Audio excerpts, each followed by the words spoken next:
Assalamualaikum warahmatullahi wabarakatuh. Selamat pagi teman-teman trader semuanya dimanapun saat ini Anda berada, yang sudah berada di depan layar pagi ini, yang sudah monitor dari pagi mungkin di XAU USD khususnya. Pagi ini kita akan melihat hasil dari yang sudah berlalu untuk satu hari kemarin. Kita lihat di time frame daily dulu. Perhatikan di time frame daily ya, tren masih didominasi oleh seller dengan terakhir candle yang terbentuk ada penolakan panjang mendekati level psikologisnya, kemudian ditutup dengan posisi bullish sebagai dominannya, sehingga minimal dari petunjuk yang ada kita sudah memahami, sudah mengetahui bisa jadi di area ini area yang kuat tahanannya, bisa jadi ini adalah level kuat yang menahan laju seller, yang dibuktikan dengan satu hari kemarin penolakan yang cukup panjang, bahkan tidak hanya ditutup dengan posisi bearish tapi ditutup dengan posisi bullish yang panjang dengan penolakan yang kecil di atas. Dengan demikian, maka ini bisa memberikan informasi hari ini berpeluang akan naik lagi hingga mendekati level psikologis di atasnya, yakni di kisaran 1851. Dari informasi yang ada, tentu kalau kita menggunakan day trading, ya ini kita tidak bisa entry di time frame daily ya, karena kita nanti tidak menemukan petunjuk yang lebih jelas di sana, tidak ada trigger-trigger yang bisa membantu kita memperkuat peluang naiknya, tapi kita bisa turunkan dengan menggunakan time frame di H4 ya. Di time frame H4 sebenarnya sudah ada petunjuk yang jelas di sana, ada peluang penolakan di sana, ada penolakan yang cukup panjang, kemudian dikonfirmasi bullish. Ya, dari sini kita sudah bisa meyakinkan minimal untuk entry kita sudah ada dasar yang cukup kuat untuk menempatkan posisi buy kita. Kemudian targetnya berada, kalau kita entry di sini targetnya mendekati levelnya, sehingga target itu berjarak kira-kira sekitar 1800, lebih dari cukup. Kemudian untuk titik entry untuk hari ini di mana kira-kira ya? Kita bisa masuk di time frame di bawahnya lagi. Kita bisa masuk di time frame H1, di H1 kita amati ternyata di H1 ada level yang terbentuk di situ. Kemudian kalau kita tarik ke kiri nanti akan mendekati level sebelah kirinya, sehingga cukup beresiko kita mengambil buy di area itu ya, meskipun peluang naik itu besar, tetapi karena mendekati wilayah-wilayah pentingnya lebih baik kita taruh di atasnya, lebih baik kita menunggu lebih di atas, atau kita tunggu breakoutnya dulu.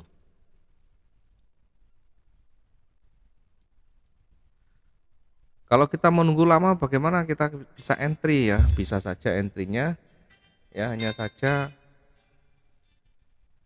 kita nanti berhadapan dengan resiko memantul ya, sehingga ini kita cukup berbahaya, untuk kita menempatkan peluang entry kita. Nah, di sini juga sebelah kiri juga ada level ya, harus kita tunggu benar-benar aman di sana ya. Kalau kita masuk dengan terlalu jauh nanti kita bisa kehilangan juga peluangnya. Ada sekitar 1.500 sekian ya. Meskipun ini cukup berpeluang untuk kembali naik, ya setidaknya kita mengambil yang lebih dekat ya. Kita mengambil lebih dekat yang berpotensi dulu. Oke, kita lihat, kita amati dulu biar kita tidak terjebak dalam floating nantinya.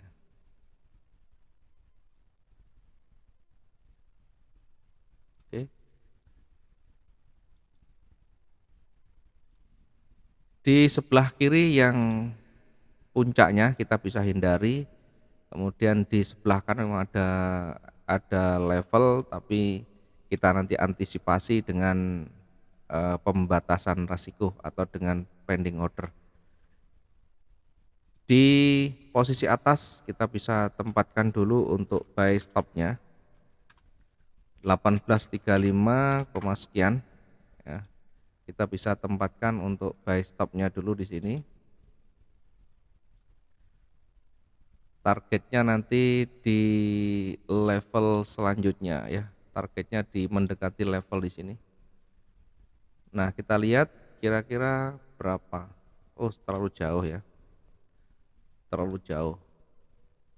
Kita bisa targetkan nanti di bawahnya yang lebih berpotensi di sana. Kita taruh dengan target di 1843. Ini sudah lebih dari cukup untuk target harian. Untuk target per transaksi bahkan juga lebih dari cukup.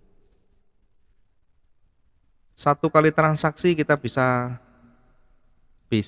untuk target satu hari. Kemudian kita akan lihat di situ ada level berikutnya. Ada level puncak di sana, kita manfaatkan untuk koreksi ya. Bahkan ini bisa jadi area reversal nanti ya. Kita turunkan sedikit biar nanti ada peluang untuk memanfaatkan koreksi limit di 1857 titik sekian. 1857 titik sekian. Kemudian dari sisi bawahnya ya, kita tidak peduli mau naik mau turun, yang terpenting peluang yang kita lihat. Meskipun nanti berada di levelnya ini memantul ya, kita tetap antisipasi ya, kita antisipasi dengan memanfaatkan wilayah pullback untuk entry kita ya. Wilayah pullback untuk entry kita, karena di sini ada level, kita taruh di atasnya. Oke, kita bisa tempatkan untuk limit kita di sell stop ini, limit ya, sell stop dulu di 18 sekian ya. Kita bisa tempatkan untuk limit kita di 18 sekian. Targetnya nanti di ujung sumbunya dulu. Ya, meskipun terlalu jauh, lebih banyak kita bisa targetkan mendekati sumbu sebelah kirinya. Karena peluang turun juga masih ada, bahkan menyentuh levelnya pun masih bisa ya. Sehingga kita antisipasi, kita manfaatkan nanti untuk koreksinya. Mengingat ini sudah cukup panjang, kita ambil yang dekat saja di sini. Untuk limitnya ya, buy limitnya. Buy limit di 1798 titik sekian ya. Nah, sekarang bagaimana cara kita membatasi risiko, membatasi ruginya? Sekali lagi, batasan risiko, batasan rugi itu sudah kita banyak bahas di money management dan risk management. Silakan dibuka kembali bagi teman-teman yang belum memahami. Jangan selalu bertanya di mana risikonya, di mana SL dan TP-nya. Karena itu sudah bagian yang sudah kita bahas sering berulang-ulang. Ya, karena itu kalau kita belum memahami, jangan trading dengan real account. Kalau kita masih belum memahami di mana titik exitnya, di mana kita menempatkan batasan resikonya, maka jangan menggunakan real account. Kita pakai yang akun demo dulu, belajar dulu sampai bisa. Jangan memaksa diri ketika kita belum memahami. Kemudian jangan menuntut yang dianalisa itu selalu valid ya. Ada sebagian yang mengatakan ini analisanya tidak valid karena dia yang ada di kepalanya tidak cukup pengetahuan untuk melakukan risk management sendiri. Yang ada di kepalanya hanyalah mencari kebenaran, mencari kevalidan, mencari keakuratan, dan itu mimpi yang nanti kita bisa dapatkan kalau kita hanya mencari kevalidan, mencari akurat, mencari keakurasian, mencari ketepatan. Tidak ada, sama sekali tidak ada. Yang valid pun 100% tidak ada, mutlak tidak ada. Sehingga tidak penting bagi kita, bagi trader untuk yang kita analisakan itu valid. Tidak penting, yang terpenting apa? Kita memahami, kita mengikuti aturan main kita dan kita jalankan. Ketika marketnya berbalik, kita jalankan sistem kita. Apa itu sistem kita? Bagaimana mengendalikan resikonya, bagaimana money manajemennya, bagaimana risk manajemennya. Setiap trader punya batasan yang berbeda. Setiap trader punya tingkat kecemasan yang berbeda. Sehingga bagaimana mengubah kondisi yang berbalik itu bisa berpotensi untuk kita bisa profit. Itu tugas seorang trader, tugas kita. Kalau kita hanya mencari yang akurat, yang valid, selamanya tidak ketemu. Salah alamat sampai semuanya kalau hanya mencari yang valid, tidak cocok untuk trading. Cocoknya yang valid, yang pas ya jualan saja yang real. Nanti ya jualan semen, jualan batu di situ nanti jelas. Kalau mau cari yang valid, kalau saya jualan batu harganya 250, jual 300 jelas. Jelas pasti nanti walaupun lambat laun kita biarkan laku. Nah, kalau kita trading dengan spot, dengan online, dan pasar itu bukan kita yang mengendalikan, bukan nenek moyang kita yang punya. Ini adalah global, sehingga tidak bisa kita menggunakan rumus matematika, menggunakan rumus fisika, atau bahkan menggunakan rumus yang valid, tidak bisa. Sekali lagi, ikuti dinamika yang ada, gunakan dasar-dasar yang sudah dipelajari, kemudian perhatikan manajemen resikonya. Mudah-mudahan ini bisa membantu dan membuka pengetahuan bagi yang cari yang valid, bagi cari yang akurat. Hentikan dan jangan tidak usah masuk di dalam trading. Cari yang lain saja. Karena pasti akan mendapatkan kekecewaan, pasti akan dapat sakit hati dan nanti akan terus-menerus kita konsisten dalam deposit kita.